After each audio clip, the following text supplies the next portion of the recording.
رسول کی اطاعت کلی اور شدید محبت مل کر کیا بنے گی؟ اتباع. اور اتباع کا درجہ کیا ہے؟ قل ان کنتم تحبون اللہ فاتبعونی یحببکم اللہ. اے نبی ان سے کہہ دیجئے اگر تم اللہ سے محبت کرتے ہو تو میرا اتباع کرو، میری پیروی کرو، میرے نقش قدم پر چلو. اب آپ سوچئے اگر ہم کاروبار کر رہے ہیں، فرض کیجئے کوئی شخص 100% دیانتداری سے کام کر رہا ہے،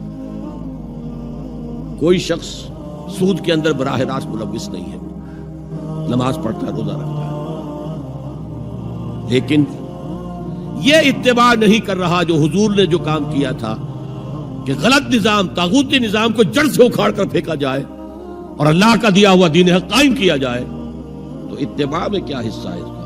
کوئی نہیں. ایک سوال آپ سے کرتا ہوں، حضور نے وحی کے آغاز کے بعد کوئی کاروبار کیا؟ جی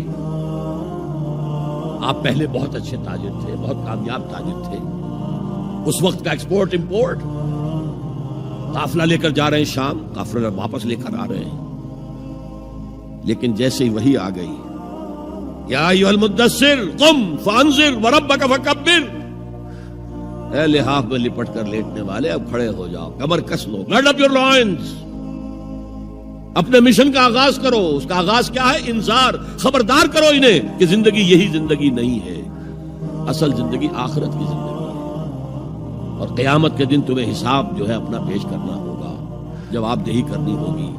You will have to face the grand accountability of the day of judgment. یہ انذار سے بات شروع کرو. وَرَبَّكَ فَكَبِّرْ، اور جو ہدف ہے مقصود کیا؟ اللہ کو بڑا کرو، یعنی اس کی بڑائی نافذ کرو. پارلیمنٹ میں بھی اس کا حرف آخری ہو، لِتَكُونَ كَلِمَةُ اللَّهِ هِيَ الْعُلْيَا، تاکہ اللہ کا کلمہ سب سے اونچا ہو جائے.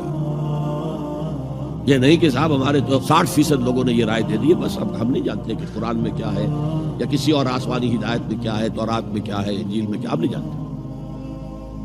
اگر ہم اس کے خلاف جد و جہد نہیں کرتے تو اتباع میں کوئی حصہ نہیں. جو اطاعت تھوڑی بہت ہم کر رہے ہیں وہ بھی جزوی ہے، کلی نہیں ہے. اسی لیے دنیا کی رسوائی وہ تو ہمارے ماتھے پر لکھی ہوئی، ضربت علیہم الذلۃ والمسکنۃ وباؤوا بغضب من اللہ. آج ہمارا حال یہ ہے. تو اتباع رسول، محبت رسول کا تقاضا وہی جد و جہد کرو، وہی جد و جہد کرو. اسی کا نام جہاد فی سبیل اللہ ہے. بدقسمتی سے خود ہم نے غلط انٹرپریٹیشن جہاد کی ہے، جس کی وجہ سے دشمنوں کو موقع ملا. جہاد کے معنی جنگ، حالانکہ جہاد کے معنی تو جنگ نہیں ہے. جہاد جد و جہد کا نام ہے، کوشش. جہد کے مقابلے میں آئے گی تو وہ جہاد ہے. جہد یک طرفہ ہے تو جہد ہے، اور دو طرفہ ہو رہی ہے، رسہ جو ہے آپ ادھر کھینچ رہے ہیں وہ ادھر کھینچ رہے ہیں، یہ جہاد ہے. آپ توحید کا پرچم اٹھائے ہوئے ہیں، توحید پھیلا رہے ہیں، وہ شرک پھیلا رہے ہیں، یہ جہاد ہے. کوئی مغربی ڈیموکریسی چاہتا ہے، کوئی سوشلسٹ ڈیموکریسی چاہتا ہے، ان کے درمیان رسہ کشی ہوگی کہ نہیں ہوگی؟ یہ جہاد ہے. قتال تو جہاد کی 9 منزلہ عمارت میں جا کے 9ویں منزل پر قتال فی سبیل اللہ، اور یہ دونوں قرآن کی اصطلاحات ہیں. ہم نے جہاد کو بھی جنگ بنا دیا، تو پھر تو اب ہر شخص کو قرآن میں جنگ ہی جنگ نظر آئے گی. جہاں جہاد کا لفظ آیا جنگ، جہاں جہاد کا لفظ آیا جنگ.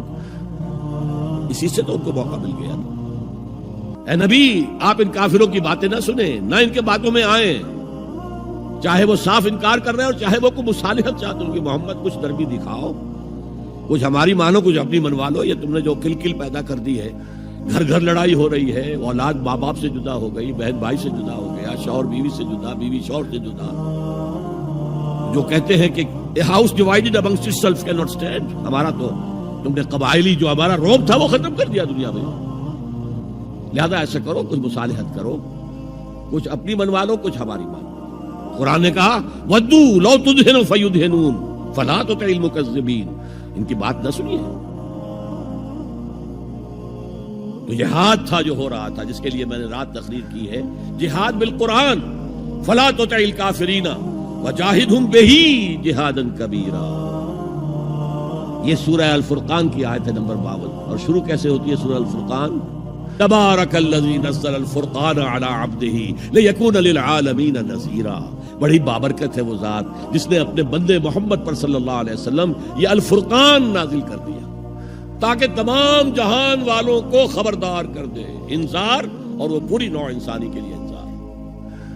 اسی میں آگے آتا ہے اسی صورت میں فلا تطع الکافرین، اے نبی آپ ان کافروں کی باتیں نہ مانیں، نہ سنیں، نہ توجہ دیں. وجاہدہم بہ، اس قرآن کے ذریعے سے جہاد کیجئے. 12 برس مکے میں قرآن کے ذریعے سے جہاد ہوا ہے. تلوار تو نہیں اٹھی، الٹا حکم یہ تھا کہ چاہے تمہارے ٹکڑے کر دیں، چاہے تمہیں آگ میں جلا دیں. You don't have to raise hands even in self defense. کفو ایدیکم، اپنے ہاتھ بندھے رکھو، روکے رکھو، کوئی جوابی کارروائی نہیں. 12 برس. This was the order of the day.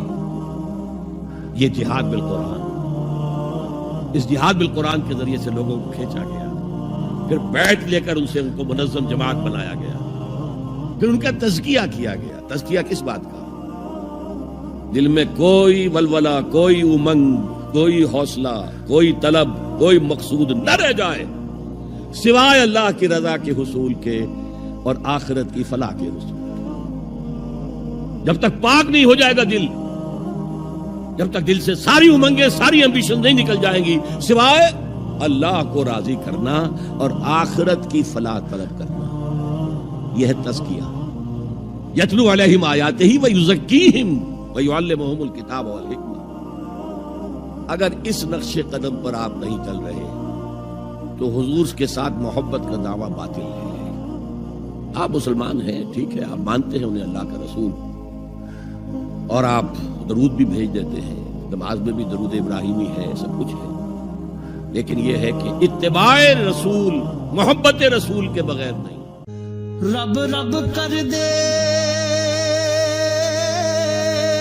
بڈھے ہو گئے اتے ملا پنڈت سارے، رب دا کھوج کھرا نہ لبا.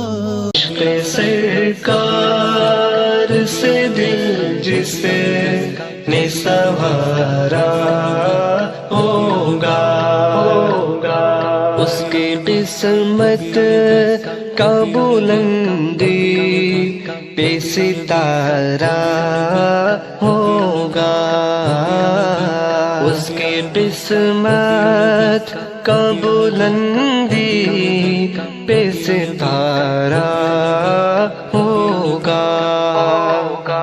عشق سرکار سے دل جس نے سنوارا